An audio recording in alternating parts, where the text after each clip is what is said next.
Itu cara haji hina dalam menyucikan pakaian. Pertama, pisah halai baju yang menaji.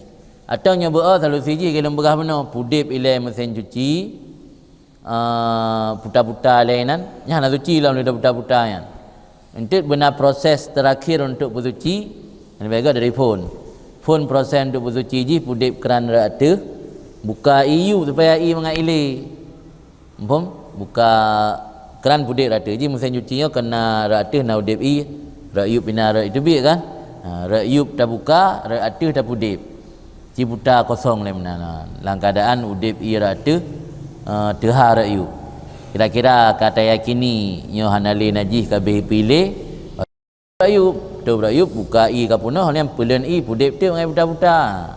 Yang mana napu mam habis batai bacut.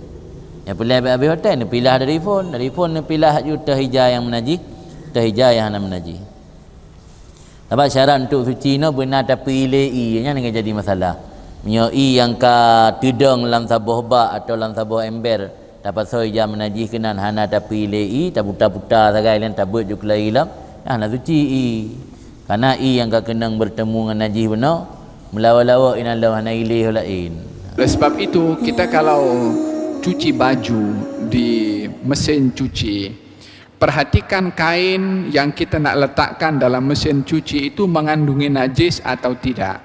Kalau kain baju yang kita nak cuci diletakkan di mesin cuci mengandungi najis, baik kalau baju itu dicuci di luar dulu, dibersihkan najisnya, baru masukkan di dalam mesin cuci. Sebab apa? Kalau kain baju dimasukkan dalam mesin cuci, kemudian air itu jatuh, tak kena kepada kepada baju yang najis tadi, tapi jatuh ke bawah. Jadi akhirnya air itu pun bertakung.